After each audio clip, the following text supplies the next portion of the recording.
हाँ जी दोस्तों, कैसे हो आप लोग। आई होप आपकी प्रिपरेशन बहुत अच्छी चल रही है। आज आपको मैं रिवाइज कराऊंगा चैप्टर 8 स्पेशलाइज्ड एरिया का एसए। सर कौन सा एसए रिवाइज करेंगे हम लोग? एसए 810। इधर आओ, एसए 810 हम लोग रिवाइज करेंगे। 810 हम लोग आज रिवाइज करने वाले हैं। पूरा एस स्टैंडर्ड अगर आप देखोगे तो 2.5 पेज में कंप्लीट है। सारे कीवर्ड्स वगैरह हाईलाइटेड है, सारी मेमोरी टेक्निक्स या जो भी मैंने फ्लो चार्ट इसमें यूज़ किया है जिससे आपको ये समझने में और याद करने में ईजी जाएगा, वो भी मैंने इसमें अच्छे से प्रेजेंट कर लिया। ठीक है, ये नोट्स मेरे आपको 810 के टेलीग्राम चैनल पर मिल जाएंगे। Sir CA Rakesh audit classes वाला टेलीग्राम चैनल पर जाना और ये नोट्स आप वहाँ से ले सकते हो। अगर कोई स्टडी मटेरियल से भी पढ़ रहा है, कोई टेंशन नहीं है, सारी चीज़ें सेम है, सारे फ्लो भी सेम है, तो आप इसको रेफर कर सकते हो और मेरे साथ अच्छे से रिवाइज कर सकते हो। ठीक है, आप आ जाओ, बिना टाइम वेस्ट किए अपन अच्छे से रिवाइज करते हैं ऐसे 810। ठीक है, ऐसे 810 का नाम लेने से पहले मैं आपको कुछ बताना चाहता हूँ। ये देखो, ये फाइनेंशियल स्टेटमेंट है। सर ध्यान से देखो, पूरा बंच है फाइनेंशियल स्टेटमेंट का। इसमें बैलेंस शीट है, पीएनएल है, कैश फ्लो है, रिलेटेड नोट्स है, सारे डिस्क्लोजर्स है। तो ये क्या है? ये सर हमारा फाइनेंशियल स्टेटमेंट है। अब मुझे चाहिए इसकी समरी। मैंने क्या बनाई? समराइज फाइनेंशियल स्टेटमेंट, मतलब समरी फाइनेंशियल स्टेटमेंट बनाए। समरी फाइनेंशियल स्टेटमेंट सर क्या होता है? सर इसमें डिटेल्स कम होती है, लेस डिटेल्स। उसके बाद में ये है तो स्ट्रक्चर्ड रिप्रेजेंटेशन। किसका? सर ये स्ट्रक्चर्ड रिप्रेजेंटेशन इसी फाइनेंशियल स्टेटमेंट का है। इसी फाइनेंशियल स्टेटमेंट का स्ट्रक्चर्ड रिप्रेजेंटेशन है और ये कंसिस्टेंट है। किससे कंसिस्टेंट है? फाइनेंशियल स्टेटमेंट से। तो इसको क्या है? Structured representation which is consistent with the financial statement. जो हमारा मेन फाइनेंशियल स्टेटमेंट है उससे कंसिस्टेंट है। अब मेरी बात सुनो, ये समरी फाइनेंशियल स्टेटमेंट पे रिपोर्ट कर रहा है, तो हम लोग इस एसे 810 का नामकरण करते हैं। एसे 810 का नाम क्या होगा कि इस पे रिपोर्ट करना है। किस पे रिपोर्ट करना है? समरी फाइनेंशियल स्टेटमेंट पे रिपोर्ट करना है। तो engagement to report on summary financial statement, कभी मत भूलना प्लीज यार। Engagement to report on summary financial statement ऐसे 810 बोल लोगे नहीं ना? ठीक है, मत भूलना। इधर देखो, engagement to report on summary financial statement. ठीक है, इसमें एक आपको ऑडिटर भैया दिखे, ये देखो, ये ऑडिटर। अब इसमें एक चीज़ है कि जिसने ये फाइनेंशियल स्टेटमेंट की ऑडिट की है ना, वही बंदा इस फाइनेंशियल स्टेटमेंट पे रिपोर्ट किया होगा, है ना? तो वही बंदा क्या करेगा? समरी फाइनेंशियल स्टेटमेंट पे भी रिपोर्ट करेगा। Very simple, very easy. ठीक है, अब आओ, यहाँ कह रहा है, इधर आओ, इधर आओ, कि ऐसा 810 किससे डील करता है? ऑडिटर की रेस्पॉन्सिबिलिटी से। जब आप इंगेजमेंट अंडरटेक कर रहे हो, कौन सा इंगेजमेंट अंडरटेक कर रहे हो sir? To report on summary financial statement. ये रिपोर्ट ऑन समरी फाइनेंशियल, मतलब आप रिपोर्ट कर रहे हो समरी फाइनेंशियल स्टेटमेंट। ये समरी फाइनेंशियल स्टेटमेंट बना कहाँ से sir? Which is derived from the जो फाइनेंशियल स्टेटमेंट ऑडिट किया गया है in accordance with standard on audit by that same auditor. बस कहने की बात और काम की बात तो यही है कि भैया सेम ऑडिटर होगा। कौन सा सेम ऑडिटर होगा? जिसने फाइनेंशियल स्टेटमेंट की ऑडिट की है और वो जो इस पर रिपोर्ट करेगा वो बंदा सेम होगा। Very simple. उसके बाद में समरी फाइनेंशियल स्टेटमेंट क्या रिफ्लेक्ट करते हैं? कुछ नहीं, हम लोग पढ़ चुके हैं। कंटेन लेस डिटेल्स, रिप्रेजेंटेशन है कौन सा? Structured representation which is consistent with the financial statement. Very simple. अब भैया जब आप एक्सेप्ट कर रहे हो ये 810 वाला एंगेजमेंट, कौन सा एंगेजमेंट है सर? 810 वाला, to report on summary financial statement. तो auditor has to need consider certain things. तो क्या क्या चीज़ें कंसिडर करेगा बिफोर एक्सेप्टिंग दी ऐसे 810 वाला एंगेजमेंट? सर एक ये बी और ये सी, ये तीन चीज़ वो कंसीडर करेगा। ठीक है, अब एक एक चीज़ को पहले अच्छे से समझेंगे। एक बात बताओ कि ये जो फाइनेंशियल स्टेटमेंट बनते हैं वो तो एफआरएफ के हिसाब से बनते हैं, फाइनेंशियल रिपोर्टिंग फ्रेमवर्क के हिसाब से होने चाहिए, ये अपन को पता है। लेकिन अब ये समरी फाइनेंशियल स्टेटमेंट बना तो इस पर भी कोई क्राइटेरिया होगा, तो इसके ऊपर होता है कोई अप्लाइड क्राइटेरिया। ये अप्लाइड क्राइटेरिया क्या होता है सर? जो क्राइटेरिया अप्लाई किया है मैनेजमेंट ने in the preparation of the summary financial statement. तो सुनो, पहला पॉइंट क्या है? ये डिटरमाइन करो कि जो अप्लाइड क्राइटेरिया वो एक्सेप्टेबल है कि नहीं है। Determine whether the applied criteria are acceptable और नॉट। ठीक है, तो आपको अप्लाइड क्राइटेरिया का मतलब समझा दिया। इसमें मैनेजमेंट किस चीज के लिए रिस्पॉन्सिबल है? Management is responsible for the determination of the information.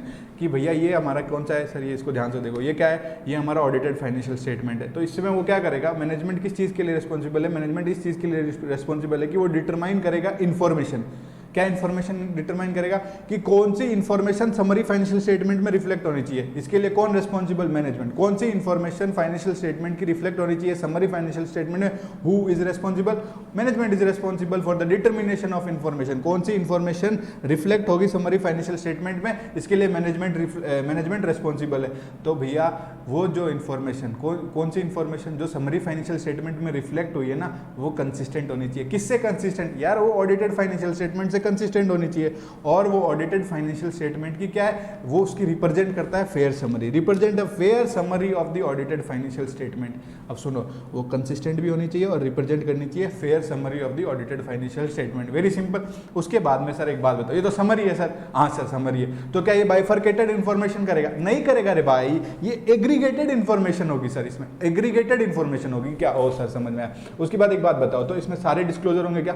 Full disclosure 100% disclosure नहीं होंगे, लिमिटेड डिस्क्लोजर होंगे सर, समरी है सर, परेशान मत करो, लिमिटेड डिस्क्लोजर्स होंगे। उसके बाद में एक बात बताओ, अगर ये समरी है, इसमें अगर एग्रीगेटेड इन्फॉर्मेशन है, लिमिटेड डिस्क्लोजर से, तो एक इंक्रीज रिस्क है इसमें। किस चीज़ का रिस्क है कि भैया जो इन्फॉर्मेशन नेसेसरी है, जो होनी चाहिए, वो नहीं भी हो सकती है, तो हमारे क्या हो जाएंगे, समराइज फाइनेंशियल स्टेटमेंट मिसलीडिंग भी हो सकते हैं। तो ये वाला पॉइंट आपका खत्म। अब एक बात बताओ, आपका स्टेब्लिश क्राइटेरिया जिससे आपको प्रिपेयर करना है समरी फाइनेंशियल स्टेटमेंट, वो एग्जिस्ट ही नहीं करता, तो क्या होगा, रिस्क इंक्रीज हो जाएगा। Risk increases when the established criteria for the preparation of summary financial statement do not exist. समझ में आया? वेरी सिंपल, आपके ये तीनों पॉइंट खत्म। अब इसमें हम लोग ये क्या चेक कर रहे हैं, determine whether the applied criteria और एक्सेप्टेबल। तो अब इसमें एक चीज़ है, कौन से फैक्टर्स अफेक्ट करेंगे ऑडिटर के डिटर्मिनेशंस को, कि ऑडिटर किसके डिटर्मिनेशन को, किस चीज़ से related, sir for the acceptability of the applied criteria, है ना। तो ये अप्लाइड क्राइटेरिया एक्सेप्टेबल है कि नहीं है, उसके लिए ये 4 फैक्टर आपको देखने होंगे। सर क्या देखने होंगे, मेरे साथ बोलो आंख बंद करके। नेचर, पर्पस, नीड, मिसलीडिंग नहीं होना चाहिए। नेचर, पर्पस, नीड, मिसलीडिंग नहीं होना चाहिए। नेचर, पर्पस, नीड, मिसलीडिंग नहीं होना चाहिए। नेचर किसका सर, एंटिटी का। पर्पस किसका सर, समराइज्ड फाइनेंशियल स्टेटमेंट का ही पर्पस। नीड किसकी होती है, यूजर्स की, तो information need of the intended users. और जो अप्लाइड क्राइटेरिया लगा के आपने समराइज्ड फाइनेंशियल स्टेटमेंट बनाया है, वो मिसलीडिंग नहीं होना चाहिए। तो whether the applied criteria will result in a summary financial statement that are not misleading in the circumstances. Very simple. अब कुछ पॉइंट्स इन्होंने बताए, सिंपल पॉइंट्स है। अगर स्टेब्लिश क्राइटेरिया है ही नहीं सर, स्टेब्लिश क्राइटेरिया जो for the preparation of summary financial statement आप बोल रहे हो, वो एग्जिस्ट ही नहीं करता। क्राइटेरिया कौन बनाएगा, फिर क्राइटेरिया मैनेजमेंट को डेवलप करना पड़ेगा। अब जब एग्जिस्ट नहीं करता है तो मैनेजमेंट को ही डेवलप करना पड़ेगा ना। एक एग्जांपल भी दिया, कैसे डेवलप कर सकते हो, based on practice of a particular industry. किसी पर्टिकुलर इंडस्ट्री की प्रैक्टिस को देख के आप क्राइटेरिया बना लो, फिर समराइज फाइनेंशियल स्टेटमेंट बना लो। अब एक और बात, ऑडिटर कंक्लूड करता है, क्या कंक्लूड करता है कि ये अप्लाइड क्राइटेरिया ना सर, ये अप्लाइड क्राइटेरिया अनएक्सेप्टेबल है, काम का नहीं है सर, ये अप्लाइड क्राइटेरिया बेकार है, और मैनेजमेंट से एग्रीमेंट भी नहीं ऑब्टेन कर पा रहा काम करने के लिए, तो क्या करेगा, भैया तुम एक्सेप्ट ही मत करो ना एंगेजमेंट, घर जाओ। ऑडिटर क्यों परेशान हो रहे हो, तो shall not accept the engagement. उसके बाद में दूसरा पॉइंट है कि देखो ये एंगेजमेंट अगर स्टैंडर्ड ऑन ऑडिट के हिसाब से नहीं हुआ है, मतलब ये एंगेजमेंट किसके हिसाब से हुआ, लॉज एंड रेगुलेशन, और वो लॉज एंड रेगुलेशन कंप्लाई नहीं करते ऐसे को, ये एंगेजमेंट कंडक्ट हुआ है in accordance with laws and regulation, और वो ऐसे को कंप्लाई नहीं करते, तो ये इंडिकेट मत करना। क्या इंडिकेट मत करना, कि engagement was conducted in accordance with the standards. आपको तो लिखने की आदत है कि this engagement was conducted in accordance with standard on auditing. अरे भैया क्यों लिख रहा है, वो लॉज एंड रेगुलेशन के हिसाब से हुआ, और वो लॉज एंड रेगुलेशन कंप्लाई नहीं करते स्टैंडर्ड ऑन ऑडिट को, तो तू क्यों लिख रहा है, नहीं लिखेगा ना, नहीं लिखूंगा सर, ऐसे बोल। अप्रोप्रिएट रेफरेंस दे दो इसी बात के फैक्ट, मतलब इसी जो ये फैक्ट है ना, कौन सा फैक्ट है सर, कि ये मतलब जो हमारा एंगेजमेंट है वो ऑडिट स्टैंडर्ड्स के हिसाब से नहीं हुआ, इस बात का आप अप्रोप्रिएट रेफरेंस दे दो, और उसका क्या इफेक्ट होगा वो भी बता दो, और वो भी डिटरमाइन कर लो, ठीक है। एडिक्वेट डिस्क्लोजर दे दो, किस चीज़ का सर, जो समराइज नेचर है, किस चीज़ का समराइज नेचर होता है सर, समरी फाइनेंशियल स्टेटमेंट का जो समराइज नेचर है उसका डिस्क्लोजर कर दो, और आइडेंटिटी बता दो, क्या, identity of the audited financial statement. Very simple, identity of the audited financial statement, मतलब आप टाइटल डाल दो, क्या सर, एग्जांपल दिया है कि एक टाइटल डाल दो कि समरी फाइनेंशियल स्टेटमेंट है जो प्रिपेयर हुए ऑडिटेड फाइनेंशियल स्टेटमेंट से फॉर द ईयर एंडेड 31 मार्च, ठीक है। वेरी सिंपल, आपको ये पहला पॉइंट कि जो अप्लाइड क्राइटेरिया एक्सेप्टेबल है कि नहीं है, ये पहला चीज़ आप कंसिडर करोगे। दूसरा चीज़ आप क्या कंसिडर करोगे सर, दूसरा चीज़ आप ये कंसिडर करोगे कि मैनेजमेंट से एग्रीमेंट ले लो भैया, ऑब्टेन दी एग्रीमेंट, मैनेजमेंट से ये एग्रीमेंट ले लो कि ये मैनेजमेंट तू ये समझता भी है, तू मानता भी है, इट एक्नॉलेज और अंडरस्टैंड, तू मानता भी है और ये समझता भी है क्या, कि ये तेरी रेस्पॉन्सिबिलिटी है, ये तीनों तेरी रेस्पॉन्सिबिलिटी है, ठीक है, ये तीनों तेरी रेस्पॉन्सिबिलिटी है, इसका एग्रीमेंट मैनेजमेंट से ले लेंगे, ठीक है। ये तीनों कौन सी रेस्पॉन्सिबिलिटी है, इधर आओ, ऑब्टेन करेंगे एग्रीमेंट मैनेजमेंट से क्या कि ये तीनों रेस्पॉन्सिबिलिटी किसकी है। आप बस 3 पॉइंट याद रखना इसमें। अपन देखो एक तो पढ़ते हैं ऑडिटेड फाइनेंशियल स्टेटमेंट, ठीक है, ऑडिटेड फाइनेंशियल स्टेटमेंट। दूसरा पॉइंट पढ़ते हैं समराइज फाइनेंशियल स्टेटमेंट, मतलब समरी फाइनेंशियल स्टेटमेंट। और तीसरा एक अगर देखा होगा तो हम लोग रिपोर्ट करते हैं, किस पे रिपोर्ट करते हैं, ऑन समरी फाइनेंशियल स्टेटमेंट। अगर आपने यहाँ पे देखा होगा, एक हो गया ऑडिटेड फाइनेंशियल स्टेटमेंट, एक हो गया समरी फाइनेंशियल स्टेटमेंट, और एक हो गया report on this summary financial statement. यहाँ पे देखो लिखा हुआ है ना, report on summary financial statement. तो ये 3 पॉइंट आप इसमें तीनों पे एग्रीमेंट लेना है, ठीक है। तो इसमें किस चीज का एग्रीमेंट लेना कि भैया समरी फाइनेंशियल स्टेटमेंट बनाने की जिम्मेदारी तेरी, मेरी नहीं, किसकी, मैनेजमेंट की। किस हिसाब से बनाएगा, अप्लाइड क्राइटेरिया के हिसाब से बनाएगा। अब कितना सिंपल लिखा है ये ऑडिटेड फाइनेंशियल स्टेटमेंट। जो ऑडिटेड फाइनेंशियल स्टेटमेंट है ना भैया, ये वाले ऑडिटेड फाइनेंशियल स्टेटमेंट ये तू अवेलेबल कराएगा। ओ मैनेजमेंट, ये कौन बोल रहा है, ये बोल रहा है हमारा ऑडिटर। ये ऑडिटर बोल रहा है कि जो ऑडिटेड फाइनेंशियल स्टेटमेंट है वो तुमको अवेलेबल कराना है, किसको, जो इंटेंडेड यूजर है समरी फाइनेंशियल स्टेटमेंट के। और तीसरा पॉइंट का, किसी भी डॉक्यूमेंट में तू अगर समरी फाइनेंशियल स्टेटमेंट डाल रहा है तो मेरी रिपोर्ट डालना। क्या, फिर से सुनो, अगर किसी भी रिपोर्ट में तू समराइज फाइनेंशियल स्टेटमेंट में डाल रहा है तो मेरी रिपोर्ट भी डालना। कौन सी report, report on summary financial statement. देखना अब आपको ये तीनों पॉइंट इतने मस्ती से खत्म। ऑब्टेन कर लो एग्रीमेंट किस चीज़ के लिए कि फॉर द, इधर आओ जाओ, इसको जूम करते हैं स्क्रीन पे, कि आपको प्रिपेयर करना है मैनेजमेंट को, क्या, समरी एफएस किसके हिसाब से, अप्लाइड क्राइटेरिया के हिसाब से। और तीसरा पॉइंट पहले देखते हैं कि इंक्लूड करो auditors report on the summary financial statement, किसी भी डॉक्यूमेंट में, जिस डॉक्यूमेंट में आप समरी फाइनेंशियल स्टेटमेंट डाल रहे हो। वेरी सिंपल, ये तीसरा पॉइंट भी अपन ने कवर किया, सेकंड पॉइंट भी कवर किया, इसके अंदर कुछ है तो इसको अच्छे से अभी देखते हैं कि भैया आपको ऑडिटेड फाइनेंशियल स्टेटमेंट अवेलेबल कराना है इंटेंडेड यूजर्स को ऑफ समरी फाइनेंशियल स्टेटमेंट। जो इंटेंडेड यूजर है समरी फाइनेंशियल स्टेटमेंट को, उनको main audited financial statement available कराना किसकी जिम्मेदारी, मैनेजमेंट की। ठीक है भैया, ये भी हमने ले लिया, उसके बाद इस चीज का भी एग्रीमेंट ले लिया। पर एक बात बताओ, लॉज और रेगुलेशन कुछ और कह रहा है। आप कह रहे हो अवेलेबल, लॉज एंड रेगुलेशन कह रहे हो, चुप, नहीं देना उनको, क्यों अवेलेबल करा रहा है, नहीं करवाना।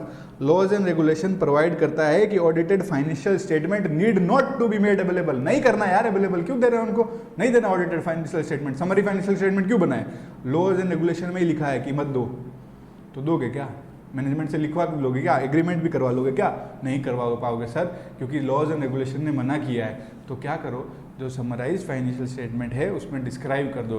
क्या डिस्क्राइब कर दो, क्या कर दो, डिस्क्राइब कर दो कि ये लॉज और रेगुलेशन, ये वाला लॉ और ये वाला रेगुलेशन मना कर रहा है। डिस्क्राइब दैट लॉ और regulation in the summary financial statement. जो लॉज और रेगुलेशन मना कर रहा है कि ये अवेलेबल नहीं कराना है, वो लॉ और रेगुलेशन आप क्या करो, समराइज फाइनेंशियल स्टेटमेंट में डिस्क्राइब कर दो। कितना सिंपल है यार।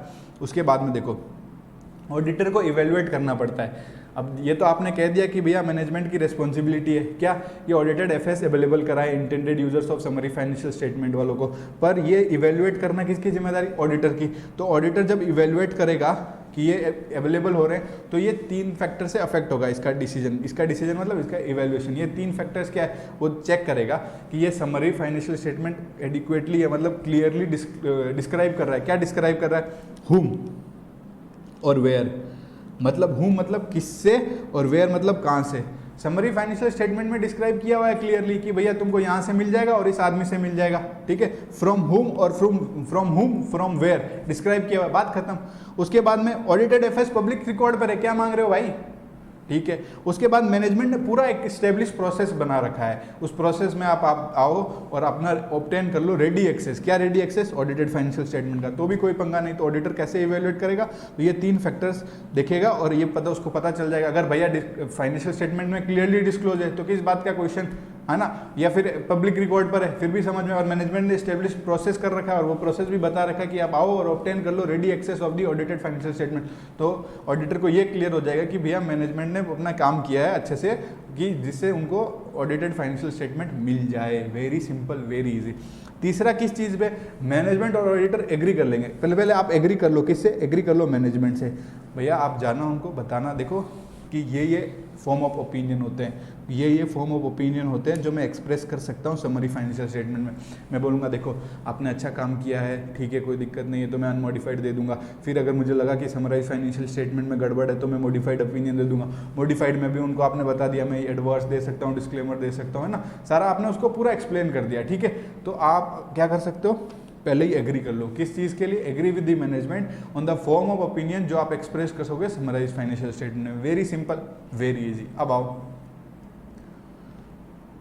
इसमें ये वाला इंपॉर्टेंट था, ये कौन से फैक्टर्स अफेक्ट कर रहे हैं, मतलब ये वाला ए पॉइंट आप अच्छे से करना, इंपॉर्टेंट है, एग्जाम पर्सपेक्टिव भी आ सकता है। अब ये है बहुत इंपॉर्टेंट, ये मुझे लगता है पूछ भी सकते हैं आपके इस पेपर में। तो nature of procedures to be perform by auditor, तो ऑडिटर्स को ये प्रोसीजर्स आपको परफॉर्म करने पड़ेंगे। कब करने, जब आप ऐसे 810 कर रहे हो। सर ऐसे 810 मतलब सर आप जब आपने engagement to report on summary financial statement में, तो ये नेचर ऑफ प्रोसीजर्स आपको परफॉर्म करने पड़ेंगे ऑडिटर भैया को। सर कौन से करने पड़ेंगे, इधर आओ। अब मेरी आप लोग से एक रिक्वेस्ट है, ये जैसा मैंने बनाया ना, आपको भले मेरी राइटिंग पसंद नहीं आया या आपको अच्छा भी नहीं लगे, अपने कॉपी में बना लेना प्लीज़, क्योंकि ये 6-7 पॉइंट जो भी आपको अच्छे से याद हो जाएंगे, और ये सेम टू सेम एग्जाम में लिख के आने, क्योंकि ये क्वेश्चन भी आ रहा है, तो इसको छोड़ने की कोई ज़रूरत नहीं है। ठीक है, साफ क्लियर बात है भैया। अब इधर आओ, कौन से प्रोसीजर्स परफॉर्म करेगा ऑडिटर, तो पहले अपने दिमाग में एक रेड कलर का बॉक्स बनाओ और उसमें लिख दो समरी फाइनेंशियल स्टेटमेंट। बनाओ सर, बना दिया। समराइज्ड फाइनेंशियल मतलब समरी फाइनेंशियल स्टेटमेंट। अब भैया ये देखो, क्या देखो कि ये जो समरी फाइनेंशियल स्टेटमेंट बना है वो बना है in accordance with the applied criteria, जो अप्लाइड क्राइटेरिया उसके अकॉर्डेंस ही बना है। और जो समरी फाइनेंशियल स्टेटमेंट है वो डिस्क्लोज कर रहा है, एडिक्वेटली डिस्क्लोज कर रहा है। क्या डिस्क्लोज कर रहा है, अप्लाइड क्राइटेरिया, जिससे आपने समरी फाइनेंशियल स्टेटमेंट बनाया। फिर से देखो, समराइज फाइनेंशियल स्टेटमेंट, हाँ सर समरी फाइनेंशियल स्टेटमेंट। फिर देखो कि ये किसके अकॉर्डेंस बना, अप्लाइड क्राइटेरिया। फिर देखो डिस्क्लोज क्या करता है, अप्लाइड क्राइटेरिया। ये आपके 2 पॉइंट खत्म हो गए। और तीसरा पॉइंट भी देखो कि समराइज फाइनेंशियल स्टेटमेंट डिस्क्लोज कर रहा है। क्या डिस्क्लोज कर रहा है, इसको इधर लाते हैं, समराइज्ड नेचर। क्या डिस्क्लोज करता है, समराइज्ड नेचर, और आइडेंटिफाई करता है ऑडिटेड फाइनेंशियल स्टेटमेंट। अब देखो बहुत सिंपल भैया, इधर आओ, कि आपको क्या इवेल्युएट करना है, इधर आ जाओ, कि समरी फाइनेंशियल स्टेटमेंट जो बने वो इन अकॉर्डेंस विद अप्लाइड क्राइटेरिया बने। कितना मजा है। Summary financial statement adequately disclose करते हैं अप्लाइड क्राइटेरिया को, और summary financial statement adequately disclose कर रहे हैं समराइज नेचर, और आइडेंटिफाई कर रहे हैं किसको, ऑडिटेड एफएस को। Very simple. अब वापस आ जाओ दिमाग में, जब आपके दिमाग में जो रेड कलर का बॉक्स बना है समरी फाइनेंशियल स्टेटमेंट के नाम का, उसके इधर चलेंगे। ठीक है, अब एक बात बताओ, समरी फाइनेंशियल स्टेटमेंट के साथ अकम्पनीड होना चाहिए ऑडिटेड फाइनेंशियल स्टेटमेंट। क्या होना चाहिए, अकम्पनीड होना चाहिए आपका ऑडिटेड फाइनेंशियल स्टेटमेंट। नहीं है accompanied, when not accompanied by audited financial statement. ऊपर आओ, इसको यहीं पढ़ेंगे, यहाँ पढ़ेंगे, मतलब आपको इधर अच्छे से समझ में आएगा। जब आपका summary financial statement not accompanied by audited financial statement, मतलब आपका जो आपका समरी फाइनेंशियल स्टेटमेंट है उसके आसपास वो नहीं, मतलब उसको आप अकम्पनी नहीं किया, मतलब उसमें आपने ऑडिटेड फाइनेंशियल साथ में नहीं डाला है, तो क्या करना पड़ेगा, डिस्क्राइब कर, उसमें क्या अच्छे से डिस्क्राइब किया हुआ है, क्लियरली डिस्क्राइब किया है, ये इवेल्युएट करो। क्या डिस्क्राइब किया हुआ है, फ्रॉम हुम, फ्रॉम वेयर, कि भैया फ्रॉम हुम और from where audited financial statement are available. ठीक है, वेयर मतलब कहाँ से, फ्रॉम हुम मतलब किससे। ठीक है, और अगर उसमें लॉज एंड रेगुलेशन सर मना भी तो कर सकता था। क्या मना कर सकता था मेरे भाई, कि भैया ये आपको नहीं देने हैं, अवेलेबल नहीं कराने हैं, तो हम क्या करते हैं, वो डिस्क्राइब करते हैं ना लॉ। तो ऐसा लॉ एंड रेगुलेशन जो स्पेसिफाई करता है कि financial statement, audited financial statement need not to be made available to the intended users, ये हमने पढ़ रखा है। अगर लॉज एंड रेगुलेशन स्पेसिफाई करता है कि उनको need not to be made available, तो वो लॉज एंड रेगुलेशन स्पेसिफाई कर देंगे ना क्लियरली समराइज फाइनेंशियल स्टेटमेंट में। देखो ये वाला पॉइंट कंप्लीट। नीचे आओ, आपने समरी फाइनेंशियल स्टेटमेंट में आपने पहला चेक कर लिया कि अकम्पनीड नहीं है audited financial statement summarise financial statement के साथ में। फिर उसके बाद में देखो अवेलेबल, क्या अवेलेबल कराया है, बस इतना ही याद रखो, क्या अवेलेबल कराया है। और उसके बाद में इंफॉर्मेशन, जो इन्फॉर्मेशन नेसेसरी है वो इन्फॉर्मेशन डाली है। और क्या एग्रीगेटेड लेवल ऑफ इन्फॉर्मेशन जो आपने डाली वो अप्रोप्रिएट है। ये प्लस का साइन मतलब आपने ना प्लस कर दिया है, सारी चीज़ें बाइफरकेट नहीं कर दी, सारी चीज़ें सम अप कर दी, एग्रीगेटेड कर दिए। तो पहले तो ये देखो कि जो इन्फॉर्मेशन डालनी चाहिए वो सारी इन्फॉर्मेशन अप्रोप्रिएट लेवल में डाल दी। उसके बाद में जो आपने एग्रीगेशन किया, मतलब आपने जो एग्रीगेशन किया वो भी अप्रोप्रिएट किया। सर लास्ट में आपने इक्वल्स टू क्यों लिखा है, आप लोग खुद सोचो मैंने इक्वल्स टू क्यों लिखा है। आपको कंपेयर करना है भैया, क्या कंपेयर करना है, ये ऑडिटेड फाइनेंशियल स्टेटमेंट में जो इन्फॉर्मेशन है और जो समराइज फाइनेंशियल स्टेटमेंट में वो एक दूसरे से एग्री करती है, मतलब इक्वल्स टू है। अब आप पहले से सारे पॉइंट्स देखना। Summary financial statement in accordance with applied criteria, summary financial statement disclose करता है अप्लाइड क्राइटेरिया को, समरी फाइनेंशियल स्टेटमेंट डिस्क्लोज करता है समराइज नेचर्स और आइडेंटिफाई करता है ऑडिटेड फाइनेंशियल स्टेटमेंट में। 3 पॉइंट कंप्लीट। चौथा पॉइंट, जब आपको अकम्पनीड नहीं है, जब when not accompanied by audited financial statement, summary financial statement के साथ ऑडिटेड फाइनेंशियल अकम्पनीड नहीं है, तो आपको क्या करना है आपको पता है। ठीक है, तो उसके बाद में अवेलेबल कराया गया है कि नहीं कराया, जो इन्फॉर्मेशन डाली और प्लस का साइन, फिर इक्वल्स टू का साइन, आपको सब याद हो गए 7 के 7 पॉइंट। ऊपर आ जाओ,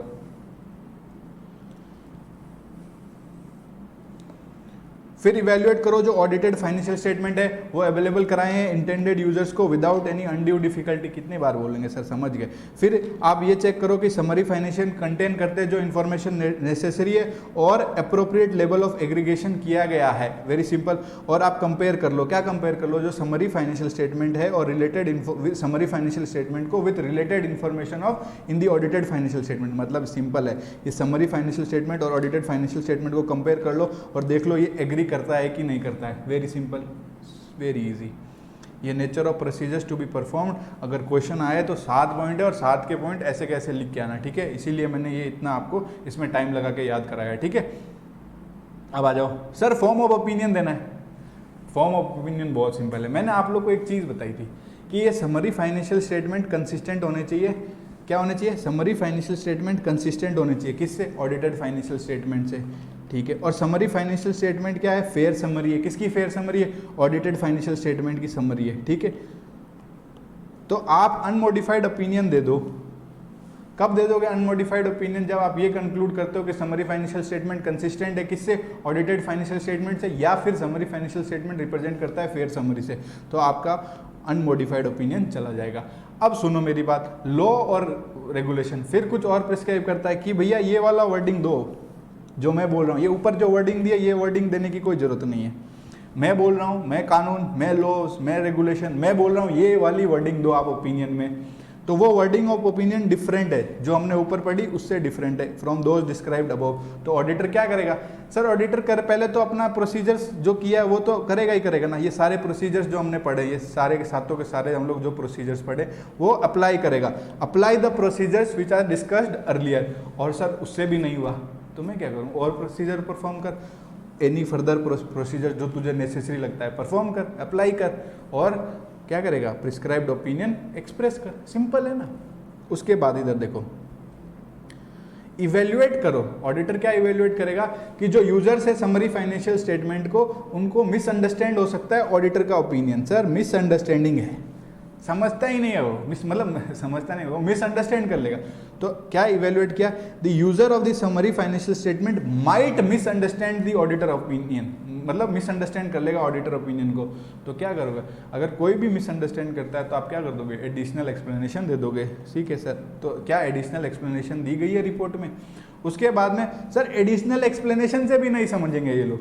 तो if auditor conclude कि additional explanation in the auditor report on summary financial statement cannot mitigate the possible misunderstanding, ये mitigate नहीं कर सकता था जो इनकी misunderstanding है, तो भैया एक्सेप्ट ही मत करो इंगेजमेंट, बात खत्म, परेशान मत करो। पहले तो बोल दिया कि अगर उनको मिसअंडरस्टैंड होता है तो एक्सप्लेनेशन दे दो एडिशनल एक्सप्लेनेशन से भी उनका ये मिसअंडरस्टैंडिंग नहीं जा रहा है, एक्सेप्ट मत करो इंगेजमेंट, बात खत्म। और ये जो लाइन लिखी है मैं आपको पहले ही पढ़ा चुका हूँ, कोई दिक्कत नहीं है।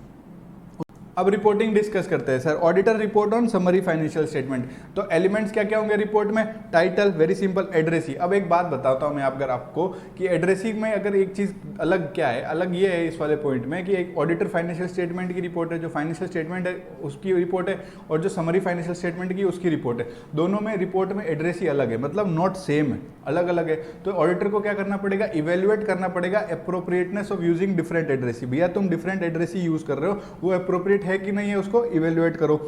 उसके बाद आप आ जाओ इंट्रोडक्टरी पैराग्राफ। इंट्रोडक्टरी पैराग्राफ में क्या आपको आइडेंटिफाई करना पड़ेगा? आइडेंटिफाई आप करो समराइज्ड फाइनेंशियल स्टेटमेंट, मतलब कौन सा summary financial statement auditor report कर रहा है, including the title of each statement, मतलब ईच स्टेटमेंट जो इंक्लूड हुआ है समरी फाइनेंशियल स्टेटमेंट में, included in the summary financial statement. Identify करो ऑडिटेड फाइनेंशियल स्टेटमेंट, रेफर करो क्या? सर ऑडिटर रिपोर्ट, कौन सी रिपोर्ट? सर कौन सी ऑडिटर की रिपोर्ट? ये ऑडिटेड फाइनेंशियल स्टेटमेंट, मतलब जो आपका फाइनेंशियल स्टेटमेंट का जो रिपोर्ट है उसको रेफर करो, और उसका डेट भी बता दो, ठीक है।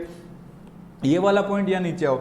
एक हो गया अपना, देखो फाइनेंशियल स्टेटमेंट पे रिपोर्ट गई है, जो रिपोर्ट ऑन फाइनेंशियल स्टेटमेंट है, एक समरी फाइनेंशियल स्टेटमेंट पे रिपोर्ट गई है, दोनों में डेट है, पर समरी फाइनेंशियल वाली डेट बाद में, मतलब लेटर डेट है, डेट वो डेट बाद में, किससे बाद में? इस वाले फाइनेंशियल स्टेटमेंट है जो हमारे मेन फाइनेंशियल स्टेटमेंट है। तो इसके बीच में अगर डेट अलग अलग है तो इसके बीच में कुछ इवेंट्स हुए होंगे, हुए होंगे। तो क्या सर हम इन इवेंट्स का इफेक्ट भी बताएंगे? नहीं बताएंगे। तो यहाँ साफ साफ लिखा है, अगर डेट अलग है, मतलब date of the auditor report on the summary financial statement is later than the date of auditor report on the audited financial statement, आपको ये स्टेट करना है कि summary financial statement and audited financial statement do not reflect, ये reflect नहीं करते effect of events that occurred subsequent to the date of auditor report. Auditor report के बाद में जो भी कोई इवेंट घटा है उसका हम लोग इफेक्ट रिफ्लेक्ट नहीं कर रहे, ना ही फाइनेंशियल स्टेटमेंट पे रिफ्लेक्ट कर रहे हैं, ना ही समरी फाइनेंशियल स्टेटमेंट पे रिफ्लेक्ट कर रहे हैं। वेरी सिंपल,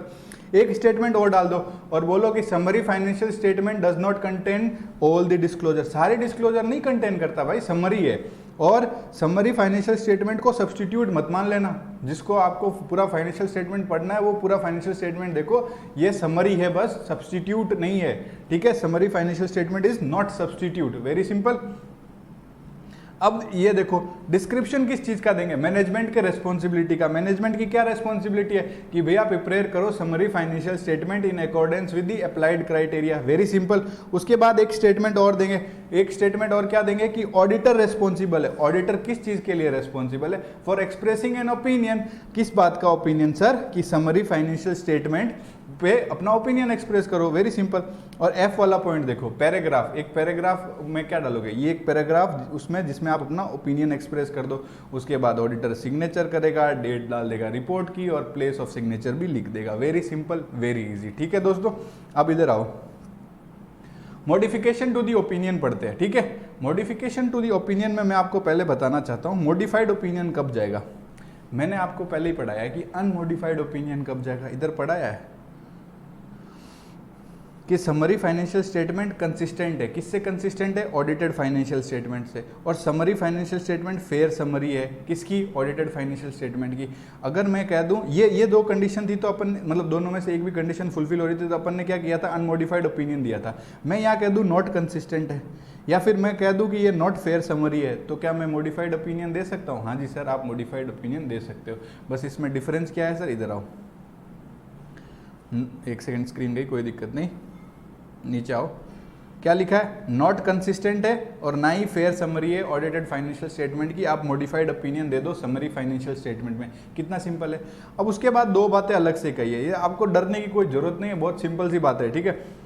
अब एक बात बताता हूँ, ऑडिटर रिपोर्ट जो ऑडिटेड फाइनेंशियल स्टेटमेंट की रिपोर्ट है, जो मेन अपनी फाइनेंशियल स्टेटमेंट की रिपोर्ट है, फाइनेंशियल स्टेटमेंट बोल रहा हूँ, समरी फाइनेंशियल स्टेटमेंट नहीं बोल रहा, तो जो हमारी मेन समरी फाइनेंशियल स्टेटमेंट की रिपोर्ट नहीं, ऑडिटेड फाइनेंशियल स्टेटमेंट रिपोर्ट बोल रहा हूँ, तो जो हमारा मेन ऑडिटेड फाइनेंशियल स्टेटमेंट की रिपोर्ट है उसमें सर क्वालिफाइड ओपिनियन है, यूएमपी है मतलब एम्फेसिस ऑफ मैटर पैराग्राफ है, या फिर ओएमपी है मतलब अदर मैटर पैराग्राफ है, मतलब ये तीन चीज़ में से कोई है, या तो क्वालिफाइड भी है, या यूएमपी भी है, या अदर मैटर पैराग्राफ भी है।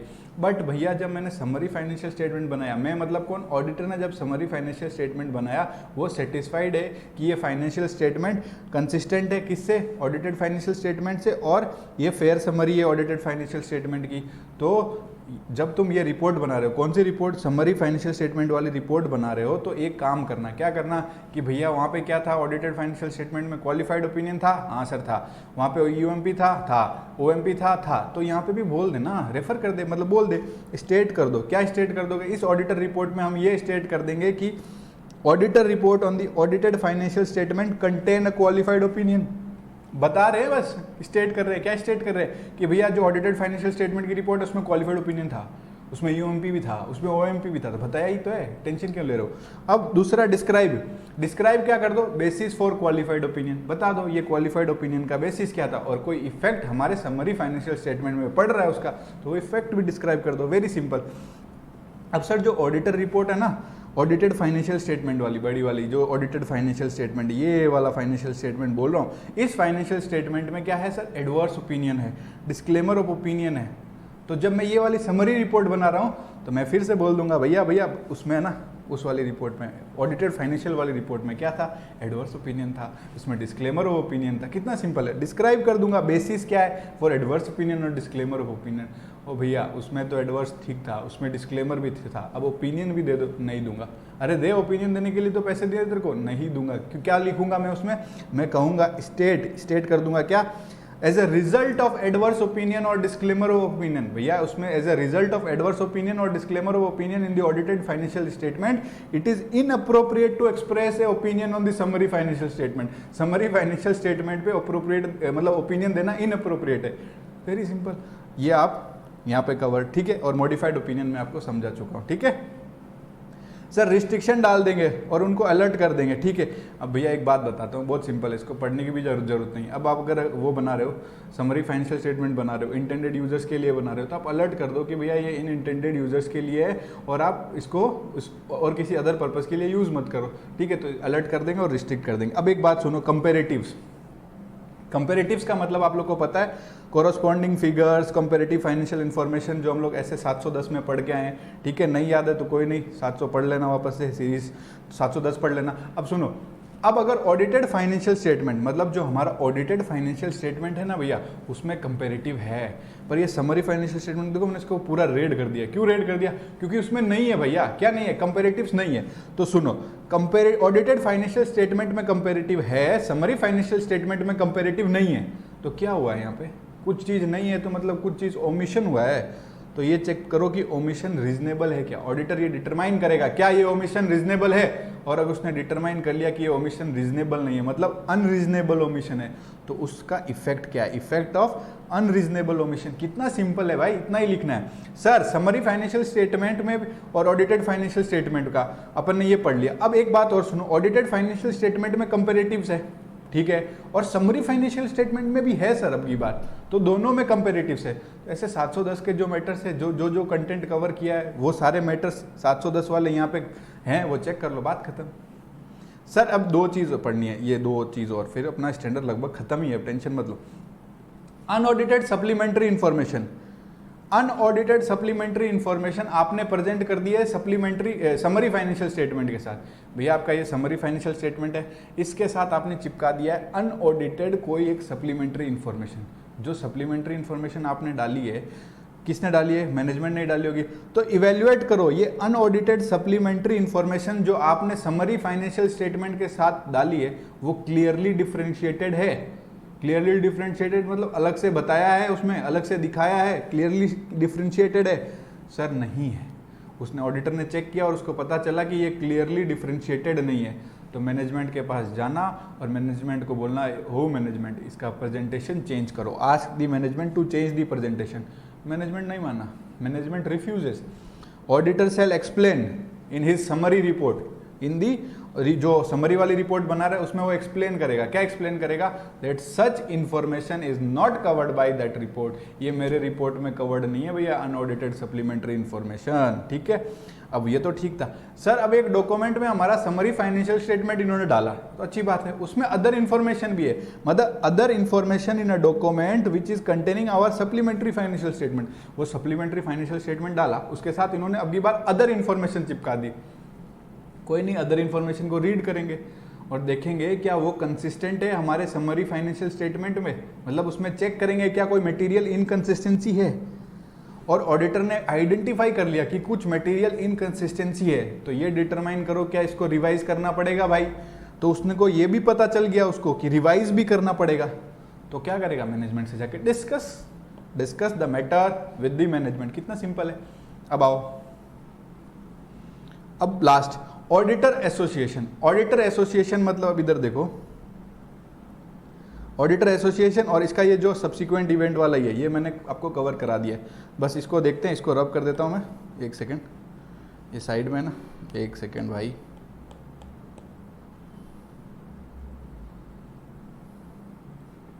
अब ऑडिटर एसोसिएशन पढ़ लेते हैं, अपना ये स्टैंडर्ड खत्म। ऑडिटर एसोसिएशन में हम लोग क्या देख रहे हैं? अब देखो, एंटिटी ने प्लान किया एक डॉक्यूमेंट में, क्या एक डॉक्यूमेंट में क्या डाला? हमारा फाइनेंशियल स्टेटमेंट डाला। क्या डाला? समरी फाइनेंशियल स्टेटमेंट डाला। बट वो लोग ये हमारी रिपोर्ट नहीं डाल रहे। भाई क्यों? एक डॉक्यूमेंट में उन्होंने हमारा समरी फाइनेंशियल स्टेटमेंट डाला पर हमारी रिपोर्ट नहीं डाल रहे। कौन सी? जो report on summary financial statement है वो नहीं डाल रहे। मैनेजमेंट से रिक्वेस्ट करेंगे, भैया डाल दीजिए हमारी रिपोर्ट भी, हमने बनाया इतना मेहनत से। तो सुनिए भैया, अगर मैनेजमेंट से अगर रिक्वेस्ट कर दो, आपने मैनेजमेंट से रिक्वेस्ट किया टू इंक्लूड दैट रिपोर्ट। अब अगर मैनेजमेंट ने नहीं माना, मतलब मैनेजमेंट नहीं करता है, management does not do so, तो डिटरमाइन करो और कैरी आउट करो अप्रोप्रिएट एक्शन। भैया जो अप्रोप्रिएट एक्शन है वो ले लेना, यही कहा है हमारे स्टैंडर्ड ने, ठीक है। उस क्यों ये आप ये क्यों लोगे सर? क्योंकि आपको प्रिवेंट करना है मैनेजमेंट को from inappropriately associating the auditor. वो इनअप्रोप्रिएटली एसोसिएट कर रहे हैं ना ऑडिटर को, इससे आपको प्रिवेंट होना है, सिंपल। अब एक यहाँ पे मैंने गलती कर दी, मतलब यहाँ पे लिखना है वाइल नॉट एंगेज्ड, तो अपने करेक्शन कर लेना। अब सुनो, auditor may be engaged to report on the financial statement. देखो फाइनेंशियल स्टेटमेंट पे तो आपने ऑडिटर को इंगेज कर लिया रिपोर्ट करने पे, पर समरी फाइनेंशियल स्टेटमेंट में रिपोर्ट करने के लिए आपने इंगेज नहीं किया, ठीक है, कोई दिक्कत नहीं सर, कोई बड़ी बात नहीं। पर आप क्या कर रहे हो, एक स्टेटमेंट दे रहे हो, मतलब आप एक क्या कर रहे हो, एक स्टेटमेंट दे रहे हो जिसमें आप ऑडिटर को रेफर कर रहे हो कि ये हमारा ऑडिटर है, कुछ रेफर किया आपने, और एक फैक्ट डाला। उसमें कौन सा फैक्ट डाला कि ये जो समरी फाइनेंशियल स्टेटमेंट है ना सर, वो डिराइव्ड हुए हैं ऑडिटेड फाइनेंशियल स्टेटमेंट में, तो ऑडिटर डर जाएगा।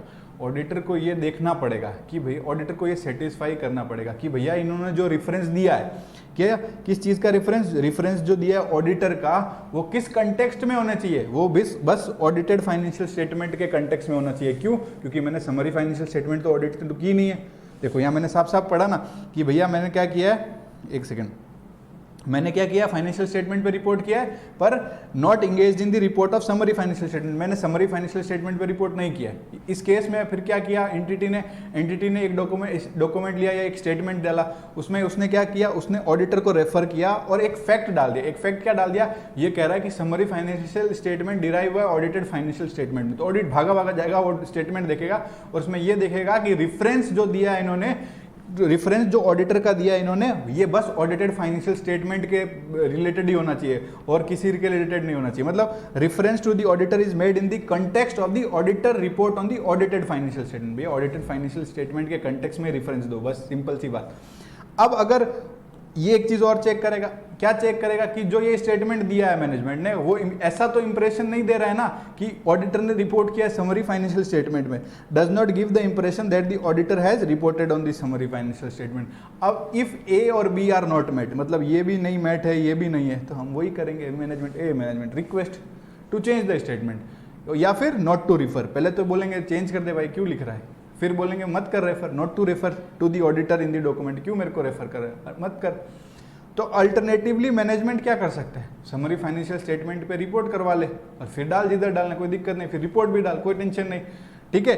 पर मैनेजमेंट स्टेटमेंट चेंज नहीं करता, तो भैया रेफरेंस जो तूने डाला है वो डिलीट कर, ठीक है, और मेरे से ऑडिट करवा और मेरी रिपोर्ट डाल दे। तो include an auditor report on the summary financial statement. जिस डॉक्यूमेंट में आप समरी एफएस डाल रहे हो उसमें या तो मेरे से ऑडिट करवा के उसकी रिपोर्ट डाल दो, फिर भी नहीं मान रहा तो, या फिर आप ऐसे कर सकते हो, एडवाइस कर दो मैनेजमेंट को कि भैया ऑडिटर डिसएग्री कर रहा है इस रेफरेंस से, ठीक है, advice management that auditor disagree with this reference. और अभी भी नहीं है तो एक ऑप्शन अपने पास और क्या है, तो डिटरमाइन करो और कैरी आउट करो appropriate action. Very simple, very simple. अब देख लो, कोई टेंशन नहीं, ये वाला पूरा आपको मैंने कंप्लीट करा दिया, ठीक है, ये वाला सब्सिक्वेंट इवेंट वाला ये, ठीक है, कोई दिक्कत नहीं। आई होप आपका ऐसे 810 अच्छे से कंप्लीट हो गया, अच्छे से रिवाइज हो गया, तो आप इसको अच्छे से एक बार और देख लेना, क्वेश्चन लगा लेना, ठीक है। और अगर आपको ये वीडियो पसंद आया तो प्लीज़ वीडियो को लाइक, कमेंट, शेयर और सब्सक्राइब कर देना। थैंक यू सो मच दोस्तों।